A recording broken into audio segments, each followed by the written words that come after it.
안녕하세요. 혹시 인간 366사라는 옛글을 들어보셨나요? 오늘은 이 오래된 지혜 속에 담긴 아주 특별한 개념이죠. 바로 존봉에 대해서 함께 이야기 나눠보려고 합니다.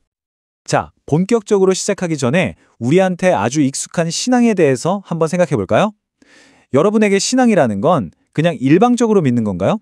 아니면 어떤 존재와 서로 소통하고 교감하는 걸까요? 오늘 우리가 살펴볼 존봉이라는 개념 속에 바로 이 질문에 대한 아주 놀라운 통찰이 숨어 있습니다. 좋습니다. 그럼 첫 번째 열쇠부터 한번 풀어보죠. 존봉이라는 단어, 과연 어떤 뜻을 품고 있을까요? 책에서는요, 존봉을 높이어 받든다, 이렇게 아주 간단하게 정의해요. 그런데 말이죠, 이 단어를 한 글자씩 딱 뜯어보면 와, 정말 흥미로운 비밀이 숨어 있습니다. 자, 이 슬라이드를 보면 그 비밀이 풀리죠. 존이라는 글자는 겉으로 보이는 공경의 행동이고요. 봉은 눈에 보이지 않는 진실된 마음을 뜻합니다. 그러니까 이 책이 우리한테 딱 짚어주는 거예요. 마음 없는 행동, 또 행동 없는 마음은 온전한 존봉이 아니라는 거죠. 이 두 가지가 하나로 딱 합쳐질 때 비로소 진짜 의미가 완성되는 겁니다. 그렇다면 이렇게 마음과 행동으로 온전하게 존봉하면 과연 어떤 일이 벌어질까요?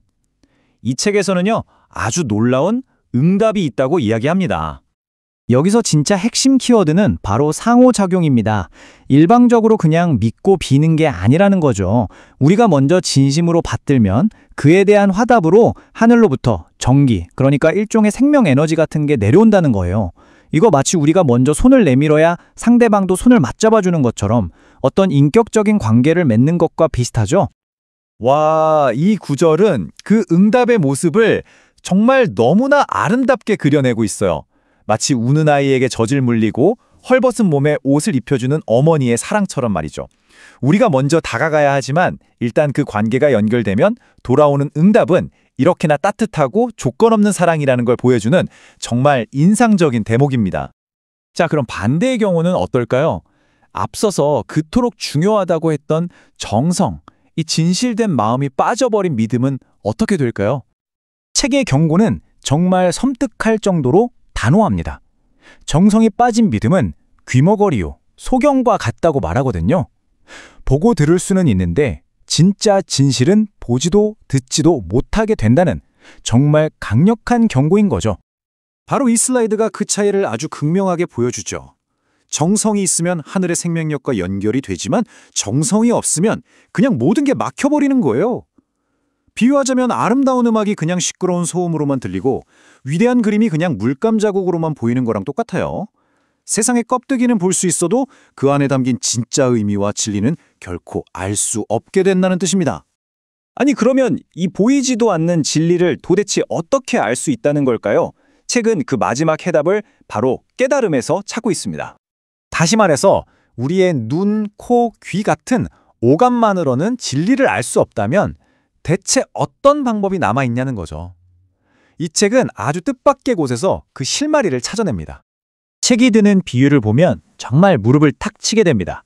여러분, 우리가 만유인력을 눈으로 본 적은 없잖아요. 그쵸? 하지만 사과가 떨어지는 걸 보고 그 원리를 이해하죠. 또 우리 내면의 양심을 꺼내볼 수는 없지만 그 존재를 분명히 느끼잖아요.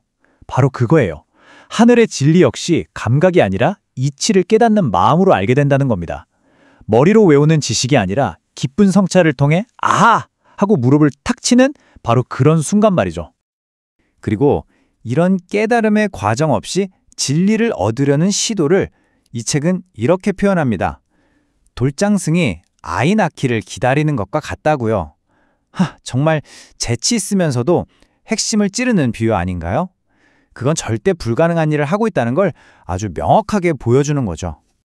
오늘 우리는 존봉이라는 개념을 경해서 진정한 믿음이란 마음과 행동이 일치하는 상호작용이며 그 진리는 오감을 넘어선 깨달음으로 알 수 있다는 걸 살펴봤습니다. 자, 이제 이 질문을 여러분께 남기면서 마무리하려고 합니다. 중력이나 양심처럼 눈에 보이지는 않지만 여러분의 삶을 단단히 붙들고 이끌어주는 나만의 진리는 무엇인가요? 그 답을 찾는 여정에 이 오래된 지혜가 작은 등불이 되기를 바랍니다.